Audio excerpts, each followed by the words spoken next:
Começamos agora mais uma edição do Agricultura BR, trazendo para você informações sobre o mercado da soja, do milho e vamos falar um pouco a respeito de café, porque vamos falar um pouco sobre hábitos, né? Principalmente os hábitos ocidentais que estão ganhando cada vez mais os chineses. Tanto é que no ano de 2018, como você conferiu há alguns dias no Agricultura BR, os embarques de café para a China aumentaram muito e ao que parece por lá deve ser um novo grande comprador desse tipo de produto como o café. Mas quem vai falar conosco agora a respeito deste assunto é o Walter Puga Júnior, está aqui comigo.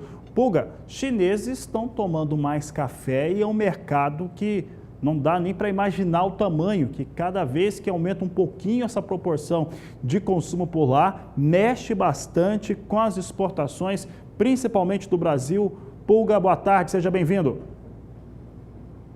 Boa tarde a você, boa tarde a todos. Bom, há muitos anos já esperávamos uma abertura maior, um crescimento no mercado para café lá na China. Bom, o avanço dos negócios ainda é pequeno, considerando aí alguns países que compram muito café do Brasil, mas já aparece agora nas estatísticas de exportação, apesar da fatia do produtor asiático, do comprador asiático, será muito pequena ainda, é 0,46% no total das vendas do país. Bom, no ano passado, os volumes embarcados para a China, a maior parte de café verde, cresceram 162% em relação ao ano anterior e somaram aí quase 163 mil sacas de café. Os dados foram divulgados hoje pela Agência Estado, são sacas de 60 quilos, agora a receita não chegou a 27 milhões de dólares. De qualquer maneira, ela avançou bastante, avançou 143%. O que ocorre é que os jovens na China passam a consumir café e esse mercado é muito bom para o Brasil. Para se ter uma ideia, em comparação a 2017, o crescimento foi de 143% no faturamento, segundo o Conselho dos Exportadores de Café do Brasil. Agora, não foi uma surpresa, pelo menos para o presidente do Secafé, do Conselho dos Exportadores do Brasil, o Nelson Carvalhais. Ele argumenta que os chineses aumentam o consumo de café, estão cada vez mais próximos dos hábitos ocidentais e isso cria, lógico, um mercado promissor para o café brasileiro. O Brasil é o maior produtor, o maior exportador mundial e aproveita, lógico, esse movimento. Agora, entre 2008 e 2018, o consumo de café na China, veja, cafeicultor, entre 2008 e 2018, em 10 anos, ele saltou de 300 mil sacas para 3 milhões e 800 mil sacas de café por ano, um aumento de mais de 1000%, segundo o Departamento de Agricultura dos Estados Unidos, o USDA. A produção local gira em torno de 2 milhões e meio de sacas por ano. Agora, impulsionado pelo avanço das cafeterias, Nelson Carvalhais, do Secafé, acredita que o consumo chinês poderá chegar rapidamente a 10 milhões de sacas. Também pudera, há bons investimentos no mercado de café lá. Starbucks, por exemplo, tem mais de 3.600 lojas na China. Imagine, a Starbucks, com 3.600 lojas na China, fez com que esse mercado tivesse maior crescimento de toda a rede Starbucks. Aliás, concorre com outra empresa, que a Agência Estado destaca hoje no seu noticiário, que é a Luckin Coffee, que é uma startup de Pequim que entrega a domicílio o café para consumo. Para o chinês jovem, segundo o assessor da Comissão Nacional de Café da CNA, Maciel Silva, consumir café hoje, lá na China, é um sinal de status. Isso é mudança de hábito, semelhante a carregar uma bolsa Chanel aqui no Ocidente. Ele fez essa comparação, o Maciel Silva, para mostrar o quanto é importante tomar café hoje na China. Produtor brasileiro sempre atento à informação, porque isso pode, lógico, mostrar um mercado promissor para o Brasil e que valorize o café, notadamente o café especial. Ainda estamos no café comum lá na China, mas em breve chegaremos ao café especial, já que o poder aquisitivo de uma boa parte, uma parte pequena, é verdade, mas uma parte maior da população chinesa tem condições de comprar cafés especiais, como ocorre hoje em alguns países da Ásia, como especificamente no Japão.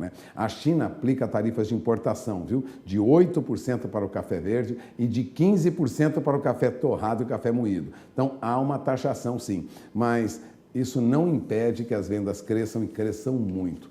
Essas são as informações de destaque, de olho no mercado chinês, que há mais de uma década esperamos esse crescimento e está ocorrendo mesmo, já aparece, vou repetir, nas estatísticas do Brasil. A China pode ser mesmo um grande comprador de café do Brasil, além do que já compra, né? Soja, por exemplo, né? O carro-chefe da nossa exportação, a China é um grande comprador. A China continua sendo um grande parceiro comercial do Brasil, muito interessante que haja essa expansão na comercialização. Esse é o destaque de hoje no noticiário. Fabiano, é com você. Obrigado, Walter Puga. Daqui a pouco a gente volta a se falar aqui no Agricultura BR.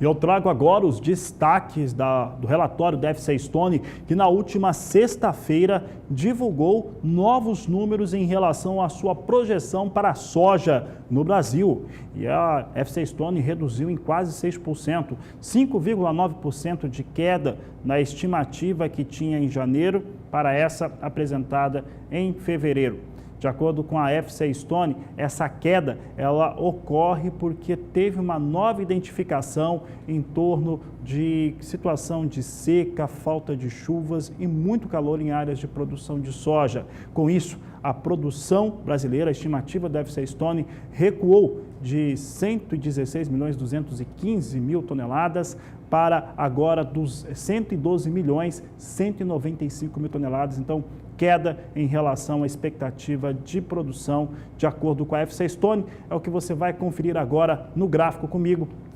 Você tem aqui a FCA Stone em janeiro, trazia o número de 116.250.000 toneladas e agora em fevereiro recua para 112.190.000 toneladas. Aqui mais uma vez, de acordo com os técnicos da FCA Stone, isso ocorreu por conta dessas semanas também quentes, com pouca chuva e muito quentes também registradas no mês de janeiro, e isso vai mostrando estimativas mais baixas para a produção de soja. Aliás, a ProSoja também fez o mesmo na sexta-feira, ao reduzir nos principais estados produtores, nos 12 principais estados produtores de soja do Brasil, a sua estimativa de produção. Quem caiu também entre janeiro e fevereiro foi a estimativa de produtividade, sacas por hectare de soja na média nacional. Veja os dados da FCA Stone, você tem aqui comigo os números em relação à produtividade em sacas. Em janeiro, a produtividade era de 54 sacas, 53,5, e agora cai para 52 sacas, de acordo com a FCA Stone.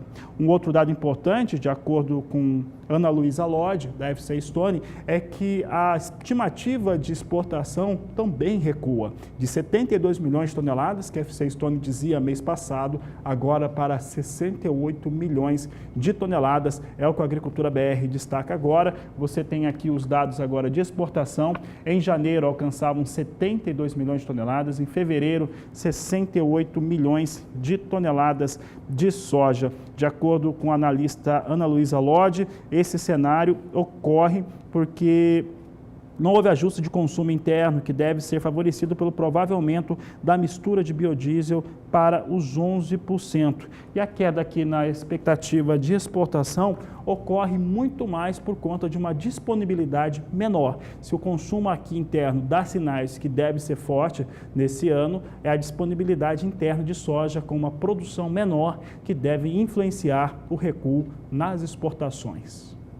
Por falar em exportações, o embarque de sojas no Brasil tem ocorrido, principalmente de soja mato-grossense. A grande questão são os congestionamentos e isso já tem ocorrido. É importante lembrar que silo-bolsa é uma alternativa, inclusive de mercado, para que o produtor rural consiga negociar no seu melhor momento. E agora está sendo utilizado também para ter a soja guardada enquanto não é possível embarcar. É o que você vai ver agora na reportagem de Valdir Pacheco. Mato Grosso está em plena colheita da soja. O município de Sorriso já ultrapassou 60% da área cultivada com oleaginosa. Os especialistas classificam que esta safra 2018-2019 como excelente. Chuva na quantidade certa, sem registro de ataque de pragas e doenças. Nas principais regiões, com 2 dias de sol após algumas chuvas intensas, as máquinas voltaram a roncar nas lavouras. Em Sorriso, acompanhamos a colheita da soja e o plantio do milho segunda safra do produtor Cleito Tessaro, que teve que improvisar para sua colheita não parar. Tivemos um período chuvoso aí, 3 a 4 dias seguidos de chuva. Então, todos os produtores que não têm armazém começam a entregar nos armazéns da cidade, das trade, e com uma alta umidade. Então, isso dificulta os trabalhos, é um pouco mais moroso a descarga, até que faz a recepção, a secagem do produto. Os caminhões ficam presos, digamos assim, no armazém. Então, hoje aí temos um sol bom e não temos caminhão. Então, temos uma válvula de escape aqui que nos ajuda, pelo menos a colheita não para, porque você vai ter um certo custo para embegar, mas em contrapartida a sua colheita continua andando normalmente. A solução encontrada pelo produtor é a mesma usada para armazenar milho segunda safra, porém por menos dias. A colheita anda muito rápido, então você tem que aproveitar esses momentos bons de sol, né? Não ficar parado nas horas boas, com uma alta luminosidade, um calor. Então isso aí é uma ferramenta que ajuda muito, é uma válvula de escape para quem não tem armazém, que é o nosso caso. Você colocar com uma porcentagem até 20% de umidade, ela não muda lá dentro, nesse sistema de silo bolsa. Isso aí você pode deixar armazenado até 15, 20 dias sem alteração nenhuma no produto. E quando vem a chuva, os caminhões estão parados, aí você vem, recolhe o produto e entrega no armazém.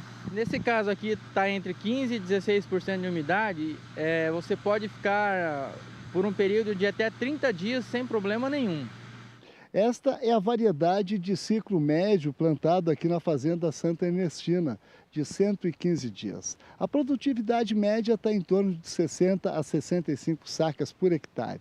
Devido à prática do manejo integrado de pragas e doenças, nesta safra o produtor não teve registro de ataques. Nessa temporada 18-19, quanto às pragas, tivemos um controle bem eficiente. Então, em relação a clima, tivemos clima bom no início. No período de enchimento de grão tivemos bastante falta de luz.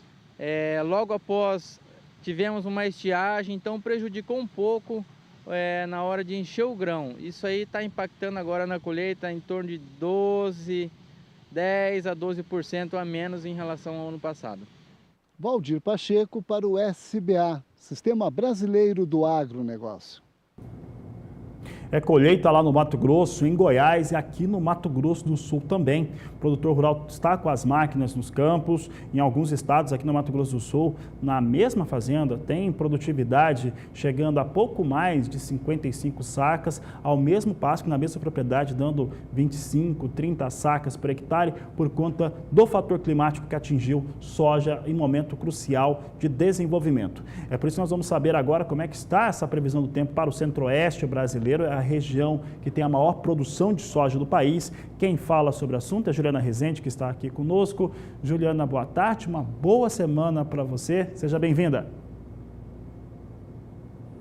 Olá, Fabiano, muito boa tarde a todos que nos assistem. A região centro-oeste agora vai voltar a receber pancadas de chuva. Isso porque, se observarmos as imagens de satélite, já podemos ver nuvens carregadas atuando em toda a região central do país. É justamente uma frente fria que atua próxima à costa região sudeste e ajuda a organizar todas essas nuvens de chuva. Agora, as condições de umidade no solo na região centro-oeste estão um pouco mais elevadas em alguns pontos do estado do Mato Grosso, sul de Goiás, norte do Mato Grosso do Sul também, e nesses próximos dias tem previsão de chuva em toda a região. Justamente os estados de Goiás e Mato Grosso é que são os estados mais beneficiados por conta da atuação de um novo corredor de umidade que vai atuar na região central do país. E aí a chuva que acontecer no estado do Mato Grosso do Sul já vai vir de forma bem mais fraca, com baixos acumulados e é aquela chuva irregular e mal distribuída. Esse cenário acontece até pelo menos dia 2 de fevereiro. A partir do dia 10, tem previsão previsão de chuva ainda nos 3 estados. As instabilidades vão seguir ainda de forma bastante expressivas, com acumulados variando de 15 a 30 milímetros no decorrer do período do dia 10 até o dia 14 de fevereiro. E o cenário também vai persistir a partir do dia 15. A expectativa é que a partir da metade do mês de fevereiro, a chuva vai voltar a ganhar intensidade em alguns pontos da região. Por isso, os estados de Mato Grosso e Goiás vão receber agora volumes de água bastante elevados. Isso é porque no decorrer dos próximos períodos, as instabilidades vão seguir atuando em toda a parte central do país. E aí essa chuva, então, na região centro-oeste, em áreas produtoras do Mato Grosso e de Goiás, principalmente, vai seguir, então, com bons acumulados. O Mato Grosso do Sul, no decorrer do período do dia 15 até o dia 19, tem acumulados de 15 a 30 milímetros, mas entre Mato Grosso e Goiás, os acumulados podem até alcançar 100 milímetros. Então, para os próximos períodos, tem previsão de chuva migrando cada vez mais para áreas produtoras de soja da região centro-oeste, e para os produtores que já estão em fase de colheita no campo, o cenário agora pode garantir até algumas paralisações, mesmo que seja de forma mais momentânea e também de forma passageira, mas essa chuva toda pode garantir algumas paralisações, principalmente no andamento da colheita da soja em toda a região centro-oeste. Daqui a pouco eu volto com mais previsão do tempo. Dólar comercial neste momento no Brasil negociado a R$ 3,67 mais 8, uma ligeira alta de 0,42%. Você viu como é que vem dólar, né? R$ 3,67 mais 8. Viu que a soja em Chicago está estável. O prêmio no Brasil melhorou um pouco, mas é claro que é bem inferior àquilo para a soja, o que vinha sendo praticado antes de os Estados Unidos e China começarem a conversar. Vamos saber como é que vem as referências de valores nos portos brasileiros. Nós temos aqui, de acordo com a apuração da Granos Corretora, Porto de Santos e Paranaguá, neste momento, a R$ 75,50 a saca de 60 quilos. A Agricultura BR vai para um rápido intervalo comercial. Daqui a pouco vamos voltar com muito mais informação para você e os destaques do Show Rural Copavel. Você vai saber um pouco a respeito de algumas tecnologias digitais que facilitam muito a vida do produtor rural brasileiro. Aproveita para participar do programa, manda sua mensagem no nosso Facebook, no Twitter ou ainda no nosso WhatsApp. O número é 679-9656-2266. Voltamos já.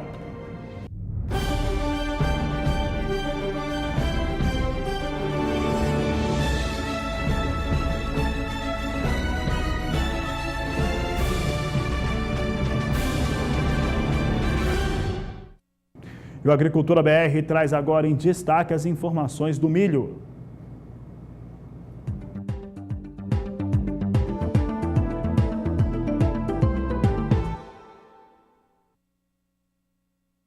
A Agricultura BR mais uma vez traz o levantamento da FC Stone. Você já conferiu como é que ficou os cenários para a soja e agora falamos um pouco a respeito do milho. De acordo com a FC Stone, 92.400.000 toneladas deve ser a produção total no Brasil, considerando primeira e segunda safra. Há uma melhora representativa em relação ao milho de primeira safra por conta de uma atuação mais vigorosa nas áreas de produção no estado do Rio Grande do Sul. Vamos ver como é que a FC Stone tem visto a produção brasileira de milho. Nós temos aqui primeira safra de milho no Brasil a 27.500.000 toneladas, de acordo com a FC Stone. Essa situação aqui para a primeira safra é um aumento de 1,3%, de acordo com os cálculos da FC Stone. Segunda safra, então, estimada em 64.900.000 toneladas, com um total de produção no Brasil de 92.400.000 toneladas. Essa alta de 1,3% primeira safra ocorre por conta do Rio Grande do Sul, que é produtor de milho de verão e que foi aumentado aqui em relação a sua produtividade de campo. Com os resultados maiores de produtividade de campo, se tem uma melhoria na produção total brasileira de milho de primeira safra. O ano de 2019 era aguardado com uma produção maior mesmo, o que deve trazer estoques mais confortáveis, de acordo com Ana Luísa Lodge, da FC Stone. Aqui se fala em estimativa de 14.300.000 toneladas de milho em estoque no final da primeira safra, portanto, os estoques de passagem. E o Agricultura BR destaca agora a participação do telespectador. Você acompanha conosco agora o quadro Agricultura BR Responde.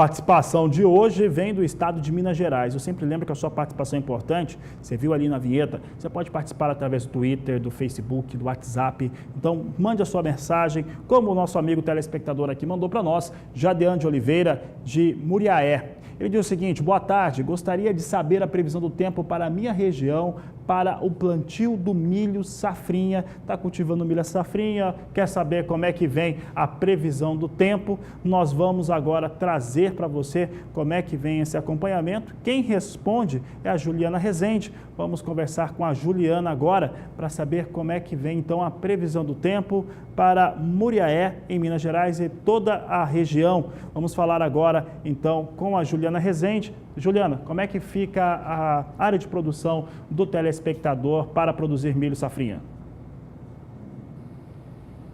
Olha, Fabiano, falando de todo o Sudeste, agora vamos ter muita instabilidade na região. A expectativa ainda é da atuação da frente fria, que avançou nesses últimos dias agora pela costa da região, ajuda a organizar muita instabilidade. Agora a situação de umidade do solo na região Sudeste, a tendência ainda é de índices em torno de 70%, 80% em alguns pontos do sul de Minas Gerais. No norte, esse cenário está com um déficit hídrico por conta do período de tempo mais seco que tivemos nas últimas semanas. Agora, para os próximos dias tem mais previsão de chuva. Até pelo menos dia 9 de fevereiro, os acumulados vão seguir bastante elevados na maior parte do estado de Minas Gerais.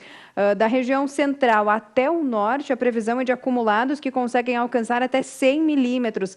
Onde a chuva fica um pouquinho mais fraca e com baixos acumulados é na região do Triângulo Mineiro, extremo sul de Minas Gerais, onde os acumulados devem alcançar em torno de 30 milímetros. Para a próxima semana, a chuva diminui um pouquinho mais.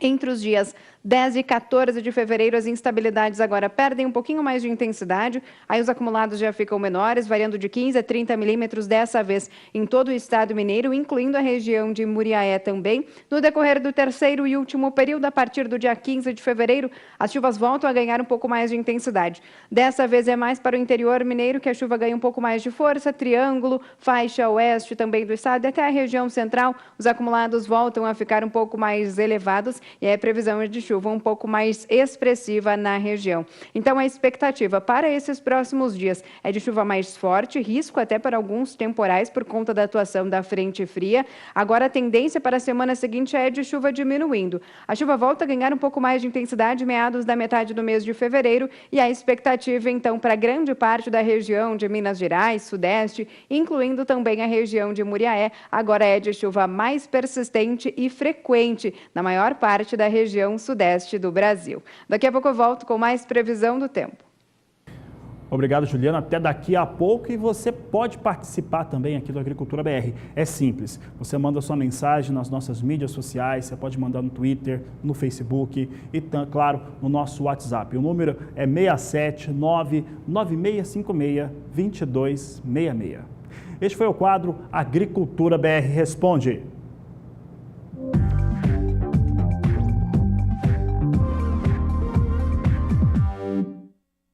Sigo falando de milho, só que agora milho aqui no Brasil, porque eu falava há pouco, né, de acordo com os números da FC Stone, houve uma melhora de 1,3% na estimativa de produção de milho, porque o Rio Grande do Sul melhorou. Então, o milho, primeira safra no Brasil, chega a 27 milhões e 500 mil toneladas na projeção dessa consultoria. Vamos saber como é que está a colheita por lá agora, na reportagem de Annelise Nicolodi. Com boa parte da área irrigada, o produtor de Cruz Alta comemora os resultados com a cultura do milho. O cereal, que exige muita água para se desenvolver, ganhou uma mãozinha de São Pedro nessa safra. Tanto que durante o período do plantio até a colheita, a maioria das áreas foi irrigada apenas uma vez. O clima ajudou e a produtividade do milho supera a expectativa dos produtores, até mesmo nas áreas não irrigadas. Foi muito bom, não tem o que reclamar, né? Foi excelente as chuvas, né? Quase nem foi usada a irrigação. Um excelente ano, uma excelente safra. O que deve sair de produtividade aqui no milho? Em média está saindo 200 sacas por hectare. Isso também vocês estão conferindo no sequeiro, né? Sim, no sequeiro, onde não pegou a irrigação, praticamente a mesma produção. Segundo estimativas da Companhia Nacional de Abastecimento, o Rio Grande do Sul deve colher 5,6 milhões de toneladas de milho nessa safra. Em comparação com 2017 e 2018, a produção brasileira deve subir de 82 milhões para 96 milhões de toneladas nessa safra. Atualmente, o Brasil é o terceiro maior produtor do mundo, atrás da China e dos Estados Unidos. E aí, o que o produtor fica na expectativa agora? É o preço? É o preço, né? Vamos ver como é que vai agora os próximos dias.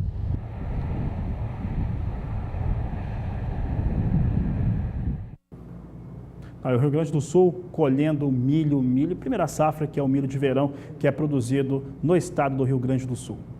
Por aqui, a Agricultura BR agora fala de tecnologia e vamos falar agora do Show Rural Copavel, que chega à sua 31ª edição, sempre com muita informação, tecnologia e inovação para a produção rural. E quem está lá agora é José Cunha, que faz sua participação aqui no Agricultura BR. José Cunha, um prazer tê-lo aqui no programa mais uma vez, para destacar aí as tecnologias, o que está sendo trabalhado aí no Show Rural Copavel deste ano. E eu sei que você vai falar um pouco a respeito da cultura do feijão. Quais são as informações, José Cunha? Boa tarde, seja bem-vindo.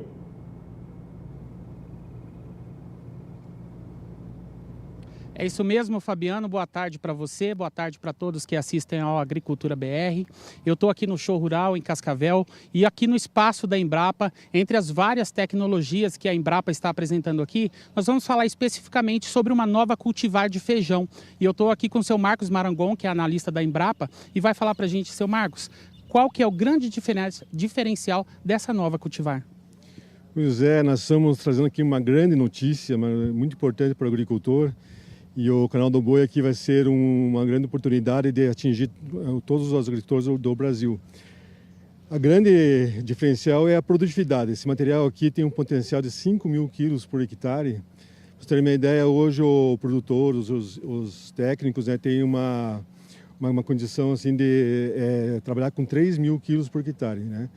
E nós estamos falando que isso já é ultrapassado. Hoje nós vamos trabalhar com 5.000 quilos por hectare e com essa cultivar que você tem essa possibilidade.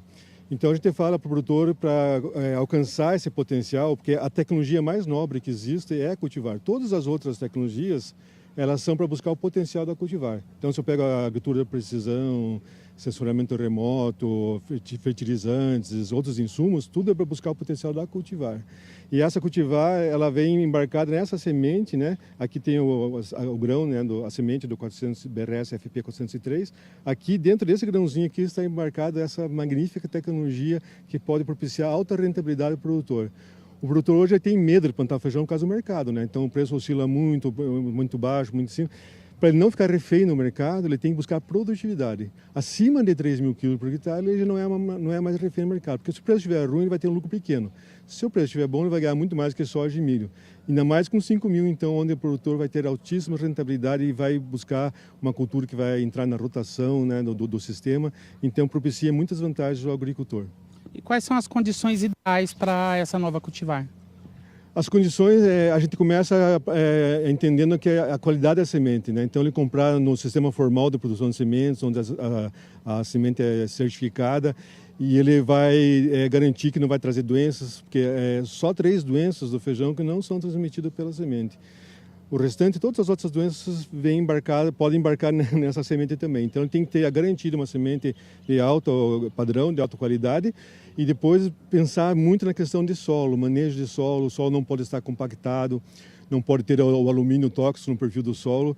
Existe um mito, né, que a raiz do feijão é superficial, mas na verdade é uma planta herbácea mole, a raiz é mole, a parte aérea é mole. Se ela não encontrar resistência mecânica nem química, a raiz do feijão pode aprofundar até mais de 1 metro de profundidade. E se esse solo não é compactado, ele vai armazenar a água da chuva, que na verdade não falta água. O que falta a chuva é mal distribuída. Então ele teria que armazenar nesse período que chove. Então nesse período aí ele vai, solo que não é compactado vai armazenar nesse solo, e a raiz do feijão vai ter condições de se aprofundar e buscar água mesmo quando dá estiagem. Até 30 dias sem água, se tiver raiz, a raiz pode buscar essa água e ter produtividade. O alumínio também é um alimento deletério para a planta, e se ele eliminar o alumínio, então a raiz pode também buscar essa água lá embaixo. Construindo essa questão de solo, ele vai ver muita questão de palhada, plantio de atrapalha, preferencialmente trabalhar com esse sistema de plantio, visando sempre incremento de matéria orgânica no processo. A gente fala o solo vivo, né? O solo é um sistema vivo, onde tem minhoca, tem atividade biológica junto, e fungos, bactérias, tudo em equilíbrio. Construindo esse ambiente produtivo, essas cultivares aqui podem ser buscadas o seu potencial de 5.000 quilos por hectare. Então, nós estamos revolucionando a cultura de feijão. Basta, chega, 3.000 hectares já era, agora é 5.000 quilos por hectare. E o lançamento oficial vai ser aqui na feira, né? Exatamente, nós vamos ter agora na sexta-feira, dia 8, né, a partir das 14 horas, a presença aqui da ministra da Agricultura, o presidente da Embrapa e outras autoridades, agricultores, toda a sociedade, né, vai estar nós estamos convidando para participar do lançamento oficial do BRS FP 403. Obrigado pelas suas informações, seu Marcos. Então fica aí o convite para esta sexta-feira, o lançamento oficial, né, com a presença da ministra Tereza Cristina, dessa nova cultivar de feijão.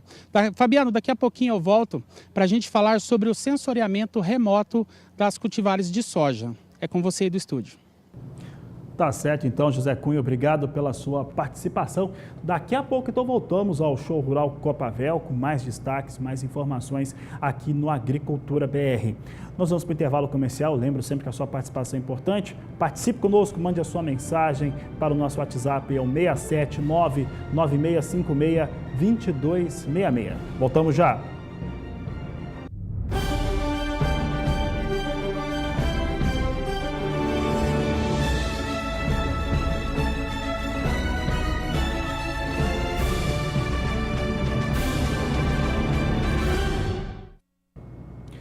E a Marfrig Global Foods anunciou na última sexta-feira o final da parceria, a descontinuidade em relação à Associação dos Criadores de Nelore do Brasil no programa de qualidade Nelore natural que mantinha com a ACNB há 15 anos. Essa é uma parceria que já garantiu milhões de cabeças que foram abatidas nesses 15 anos com uma qualidade muito elevada. Só no ano passado foram 380 mil animais abatidos, com uma situação de melhora nos valores pagos por esses animais, raça Nelore pura, que chegava até R$ 5,00 por arroba. Sobre este assunto especificamente, Jorge Zaidan, meu colega, conversou há pouco, durante a manhã de hoje, com o Alexandre Locatelli, gerente da CNB, que falou a respeito de como que a associação está vendo este assunto.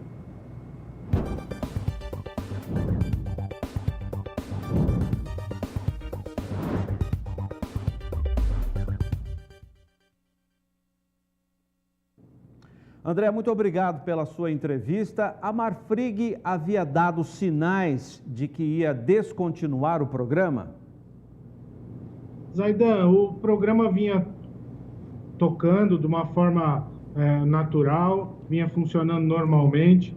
Inclusive, agora no mês de julho, aí, em meados do ano passado, a gente teve expansão para outras 2 unidades, né? Então, a gente vinha trabalhando dentro de uma normalidade em 7 estados, em 4 estados do país, com um número bastante grande de pecuaristas e animais participando do programa, né? O André, qual foi a importância desse programa de qualidade para a raça e para os criadores de Nelore? Olha, eu vejo que o programa ele tem uma função fundamental de mostrar a qualidade da carne dos animais Nelore, mostrar que o Nelore, além de toda a sua eficiência de produção de carne a pasto, que já é largamente conhecida, que foi talvez o principal motivo da expansão da raça Nelore pelo país, o programa ele mostrava para o consumidor final, aliás, ele mostra para o consumidor final as qualidades da carne do Nelore, mostrando que Nelore também produz carne com muita qualidade. Então, o programa tem essa função muito importante e, logicamente, através da parceria com a Marfrig, a gente tinha em vigência uma tabela de premiação que valorizava o produtor que produz de acordo com os padrões estabelecidos pelo programa, ou seja, que produz animais de qualidade. Então, é um grande incentivo a melhoramento genético, a produção de carne de qualidade, né? O destino da carne do programa era o mercado interno, mas esses animais abatidos, os classificados, tinham também padrão para o comércio internacional? Perfeito, Zaidan. Os padrões do programa Nelore Natural, ele muitas vezes coincide com diversos padrões para exportação da carne, né? Então, desde sempre, o programa ele foi direcionado para o mercado interno, com uma proposta de oferecer ao consumidor brasileiro um produto com uma qualidade diferenciada, uma qualidade acima da média, e principalmente com padronização e com uma origem conhecida. Então, oferecendo qualidade com padrão e o consumidor sabendo o que ele está comendo, né? Mas, com certeza, uma boa parte dessa carne tem padrões para diversos mercados internacionais. A Nelore já comunicou que estuda parcerias desse tipo com outras indústrias frigoríficas. Como é que estão essas conversas? Nós estamos mantendo essas conversas, tá? Já temos aí pelo menos 2 grupos frigoríficos que se dispuseram a sentar para a gente conversar. É importante a gente dizer que o programa, ele só no ano passado abateu em torno de 380 mil animais. Nós temos hoje mais de 500 produtores participando e quase 850 fazendas desses mais de 500 produtores, né? Então o programa ele está em operação e ele tem um volume muito grande de produtores e animais participantes. E vale lembrar que são aí em torno de 18 anos de trabalho com o programa de qualidade. Então nós temos um grupo de produtores bastante selecionados e bastante engajados já há bastante tempo na produção de carne de qualidade, de carne padronizada. Então acho que é uma grande oportunidade para outros grupos frigoríficos que tenham interesse em aproveitar toda essa qualidade. Eu acho que já tem um bom caminho andado, um bom trabalho já feito, que é uma grande oportunidade de mercado dar continuidade num programa como esse do Nelore Natural, né? Com as futuras empresas parceiras, a Nelore pretende mudar o perfil e o nome do programa Qualidade de Carne Nelore Natural? Zaidan, isso tudo eu acho que nós temos que conversar pontualmente. Na minha visão particular, nós temos uma marca, que é a marca Nelore Natural, que já vem sendo trabalhada, como eu falei, há cerca de 18 anos. Então, acho que é uma oportunidade se aproveitar dessa marca que já tem um histórico trabalhado. Mas, se eventualmente esse frigorífico tiver a intenção de fazer algo diferente, não há problema nenhum, nós estamos abertos a conversar, tá? E em termos de padrão animal, dentro dos padrões que nós consideramos de qualidade, acima da média, nós também podemos fazer ajuste de acordo com o perfil do grupo frigorífico, de acordo com a região de atuação, principalmente de acordo com o perfil de mercado consumidor a ser trabalhado. Então, tudo isso a gente tem condições de ajustar da forma que for mais conveniente, obviamente, reforçando, mantendo o conceito da qualidade diferenciada e padronizada, mas temos condições de fazer um projeto de acordo com os interesses desses frigoríficos e do mercado. André, o que a Nelore diz hoje para os participantes desse programa de qualidade e aqueles que pretendem entrar também nesse programa? Olha, eu acho que não há dúvidas de que a interrupção com o Marfrig a gente deve lamentar sim. É importante dizer que, apesar desse dessa suspensão do programa não ter sido feita da melhor forma que a gente acredita, é importante a gente dizer que o Marfrig foi um grande parceiro, trabalhamos 15 anos juntos e tivemos muitos bons momentos, um trabalho muito positivo com a Marfrig. Acho que é importante a gente deixar registrado isso e agradecemos a Marfrig pelos anos de parceria. Para os produtores, daqui para frente, a CNB, como nós já dissemos, nós temos o compromisso de buscar outros parceiros para continuar valorizando o trabalho do pecuarista, continuar valorizando aquele que investe em melhoramento genético, aquele que investe na qualificação da sua produção. A gente espera que consiga, em breve, um outro grupo que venha trazer essa valorização para o produtor.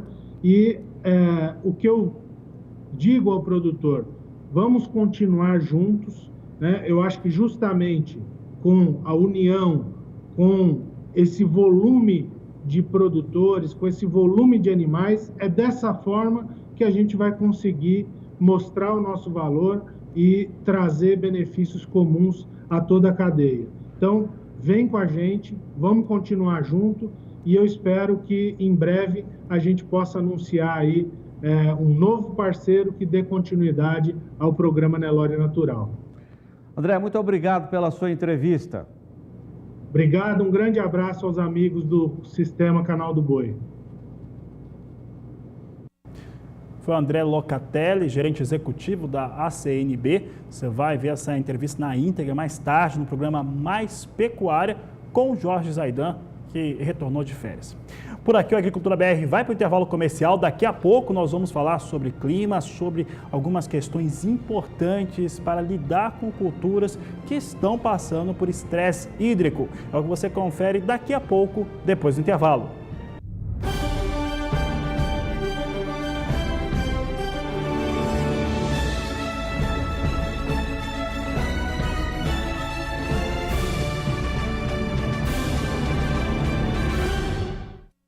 E começou nesta segunda-feira, segue até sexta-feira, o Show Rural Copavel. O Canal do Boi está na cobertura, se acompanha todos os destaques, as informações de lá. José Cunha já chegou neste domingo, eu vou para lá amanhã, mas olha só, vamos conversar com o José Cunha, porque ele vai falar sobre um assunto muito importante, que é o sensoriamento remoto para o monitoramento da soja. É algo que está sendo trabalhado já, discutido, conversado já há bastante tempo.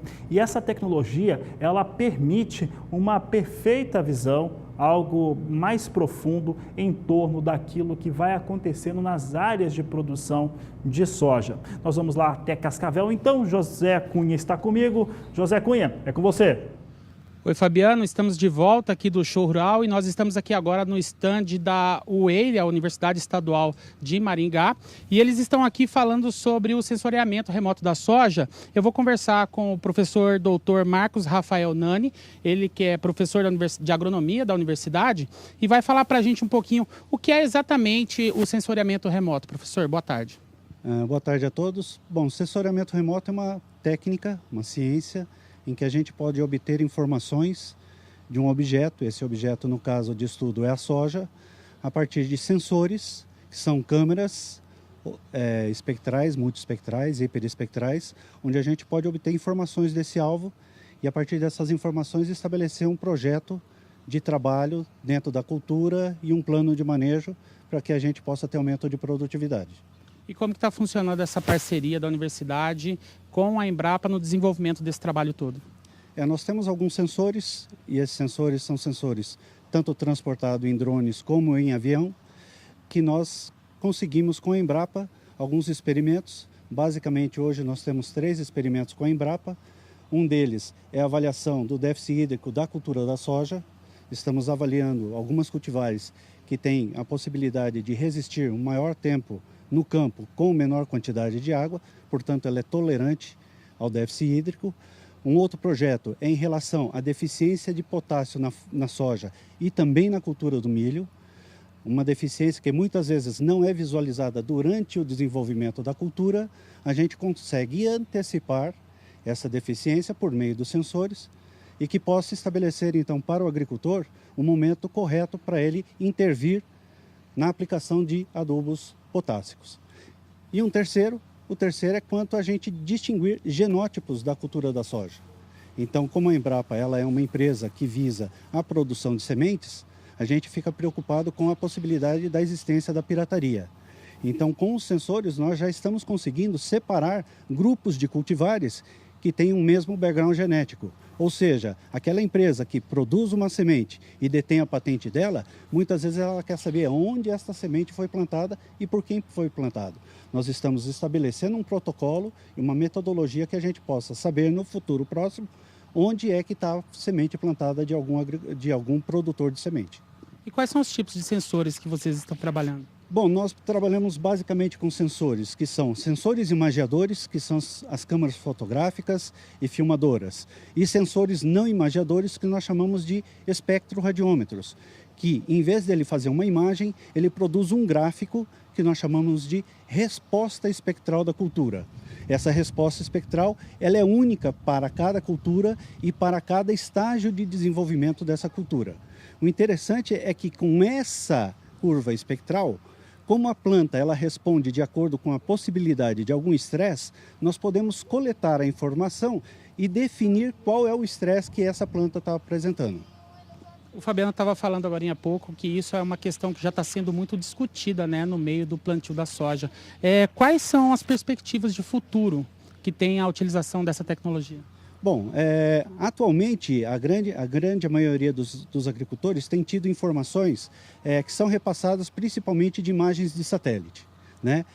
A nível de propriedade, nós temos alguns drones que têm câmeras de pequeno formato com uma capacidade limitada de obter informações. O máximo que a gente está conseguindo com essas câmeras é avaliar diferentes condições da cultura, ou seja, alguma deficiência ou anomalia da cultura, certo? Alguma anomalia. No nosso caso, os nossos sensores que nós estamos trabalhando, além de identificar essas anomalias, nós estamos conseguindo quantificar o que essa cultura tem, certo? Tanto de problema como de potencial. Então, os nossos sensores eles têm uma capacidade de obtenção de informações maior do que os sensores que estão hoje, ou pequenas câmeras fotográficas que estão no mercado. Então, o futuro, que já está sendo agora, são esses sensores que nós chamamos de sensores de hiperespectrais, né? Só para dar um exemplo, nós temos aqui uma imagem, uma fotografia, e essa fotografia, ela basicamente, para uma câmera comum, ela é composta de 4 camadas. Uma camada em azul, uma camada em verde, uma camada em vermelho e uma camada em infravermelho. Então, quando a gente coleta a informação dessa imagem, basicamente a gente tem 4 informações sobre cada ponto da imagem.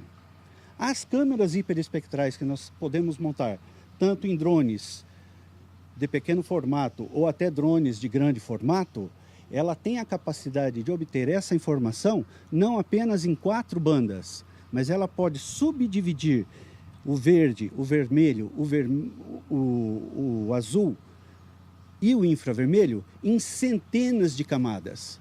No caso, essa câmera que nós temos adaptada neste drone, ela tem 820 canais, ou seja, cada ponto da imagem me dá uma possibilidade de eu obter 820 informações que a planta respondeu em relação às condições de cultivo que ela se apresenta. Se ela tem um estresse, ela vai externar esse estresse a partir da resposta espectral que ela tem. E a gente consegue obter essa resposta por meio de câmeras hiperespectrais. Um avanço maior é a gente obter informações de laboratório e de campo, construir modelos matemáticos para quantificação de atributos tanto do solo como das culturas e depois, por meio de imagiadores hiperespectrais aerotransportados, poder fazer voos sobre uma dada região e nesse voo a gente poder captar informações e quantificar as informações que a gente está coletando, certo? Então o grande diferencial é que as câmeras menores e mais comuns, elas fazem o quê? Uma avaliação qualitativa.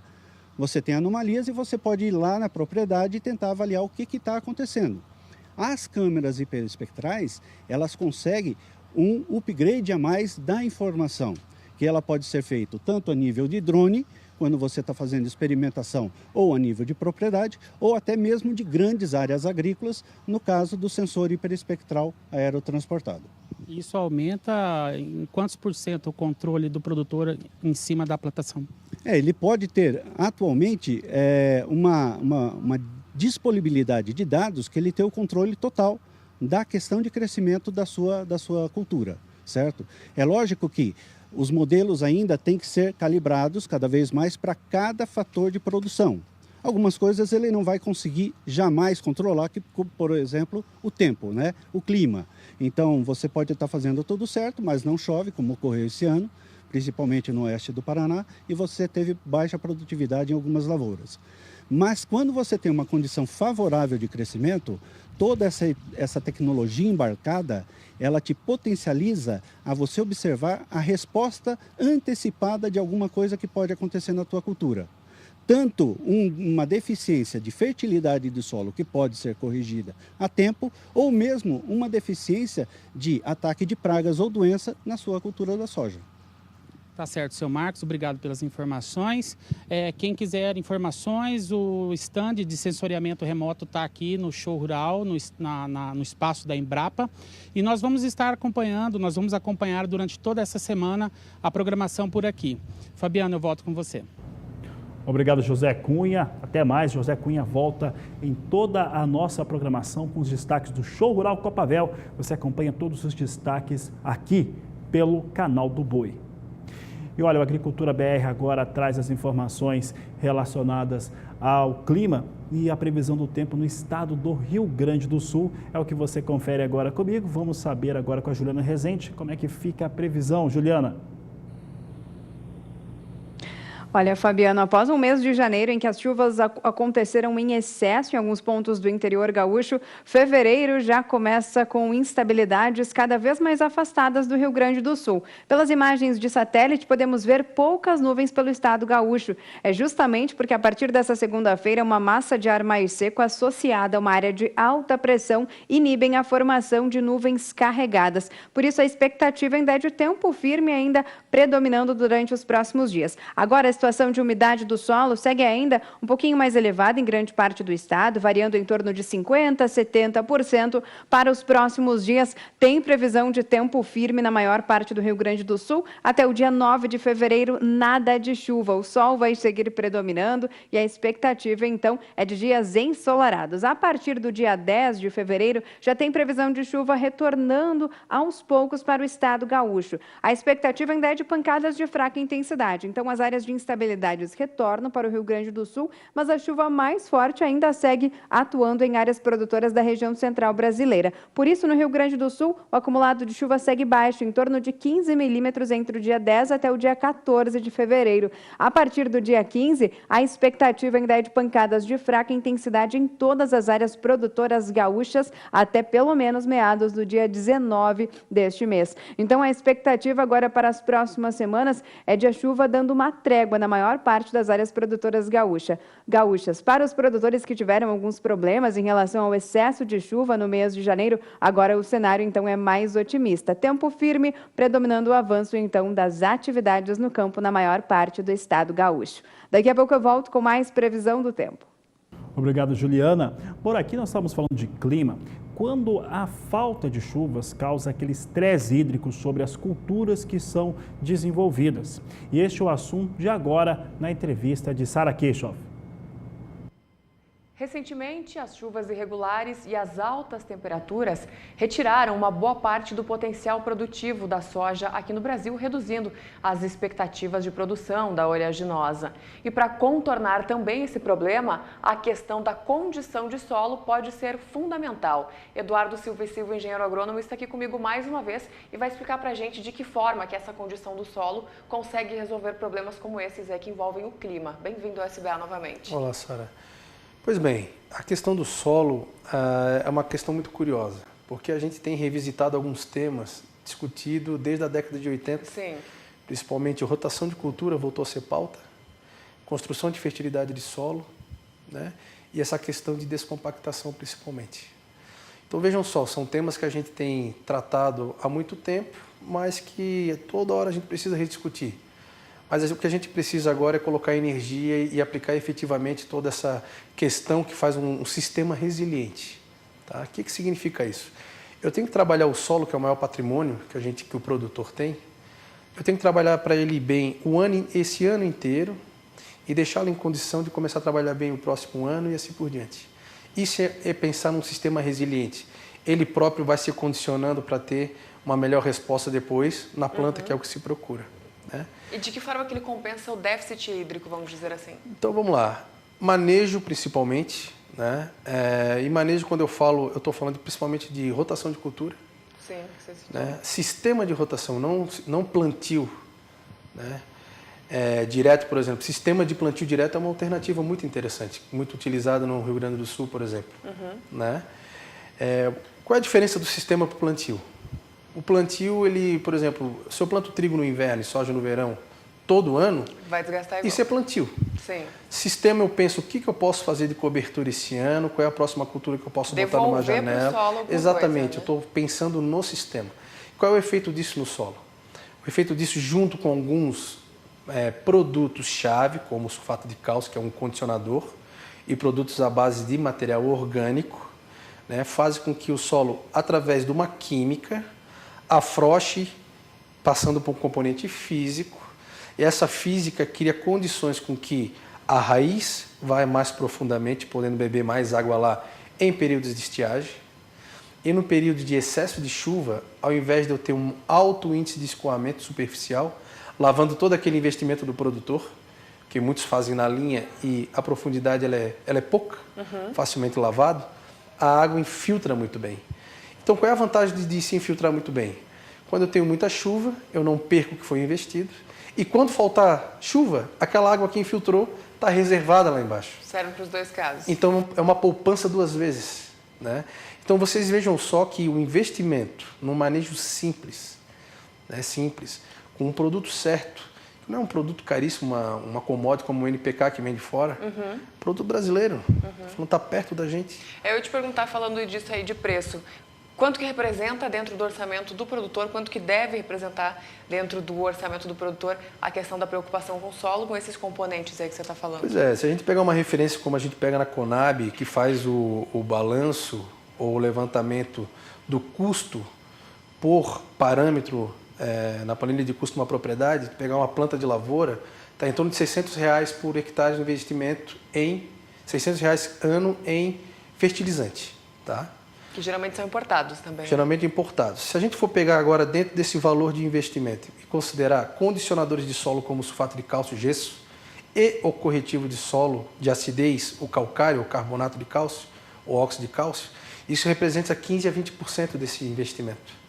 Então vocês vejam só, esse investimento de 15% a 20% naquilo que condiciona e corrige, ele pode proporcionar um aumento no rendimento da cultura de 60% a 70%. Isso é muita coisa. É um ganho muito grande, né? Claro.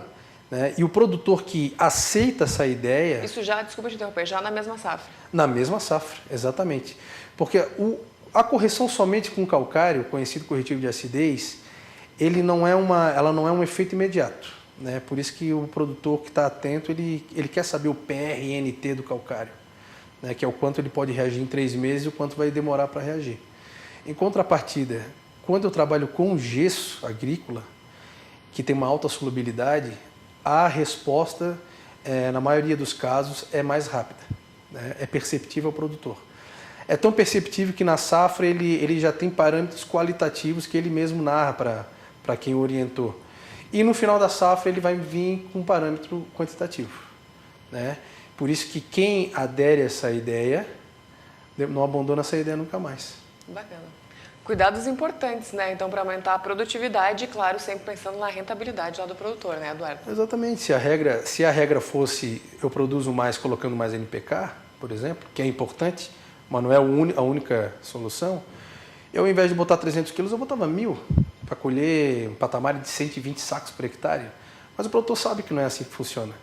Então, eu mando o recado, nem menos nem mais, mas o necessário. E o necessário, muitas vezes, quando o produtor abre a cabeça para isso, de colocar um cálcio, um enxofre junto, saber manejar um magnésio, saber tirar o que ele não precisa mais investir. Tem muito produtor investindo em fósforo e tu faz uma análise de solo, está sobrando fósforo, mas a planta não come porque está com problema de pH. Tem que ter o equilíbrio.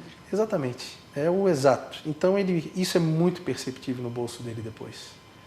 Aí depois a gente cai na graça e a gente volta, né, e continua esse projeto. Tá certo, Eduardo. Mais uma vez, obrigada pela sua participação, pelos esclarecimentos e volte sempre. Muito obrigado. Esse foi o engenheiro agrônomo Eduardo Silva e Silva e nós devolvemos o sinal para Campo Grande. É com vocês. E a Agricultura BR vai para o intervalo comercial. Daqui a pouco voltamos com os últimos destaques desta edição.